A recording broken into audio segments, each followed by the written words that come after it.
Because of Winn-Dixie, Ch.6. I spent a lot of time that summer at the Herman W. Block Memorial Library. The Herman W. Block Memorial Library sounds like it would be a big, fancy place, but it's not. It's just a little old house full of books, and Mrs. Franny Block is in charge of them all. She is a very small, very old woman with short gray hair, and she was the first friend I made in Naomi. It all started with Winn-Dixie not liking it when I went to the library because he would go inside too.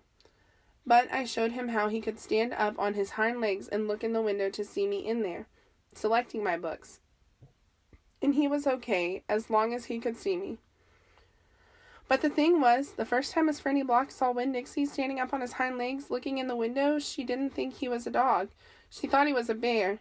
This is what happened. I was picking out my books and kind of humming to myself, and all of a sudden there was this loud, scary scream, and I went running up to the front of the library. And there was Miss Franny Block sitting on the floor behind her desk. "Miss Franny," I said, "are you all right?" "A bear," she said. "A bear," I asked. "He has come back," she said. "He has?" I asked. "Where is he?" "Out there," she said, and raised her finger and pointed at Winn-Dixie standing up on his hind legs looking in the window for me. "Miss Franny Block," I said, "that is not a bear, that's a dog. That's my dog, Winn-Dixie." "Are you positive?" she asked. "Yes, ma'am," I told her. "I'm positive. He is my dog. I would know him anywhere." Miss Franny sat there trembling and shaking. "Come on," I said. "Let me help you. It's okay." I stuck out my hand, and Miss Franny took a hold of it, and I pulled her up off the floor. She didn't weigh hardly anything at all.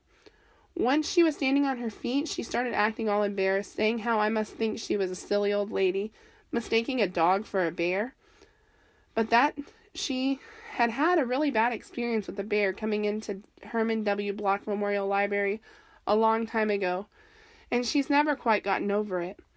"When did that happen?" I asked her. "Well," said Miss Franny, "it is a very long story." "It's okay," I told her. "I'm like my mama in that I like to be told stories. But before you start telling it, can Winn-Dixie come in and listen too? He gets lonely without me." "Well, I don't know," said Miss Franny. "Dogs really are not allowed in the Herman W. Block Memorial Library." "He'll be good," I told her. "He's a dog who goes to church." And before she could say yes or no, I went outside and got Winn-Dixie.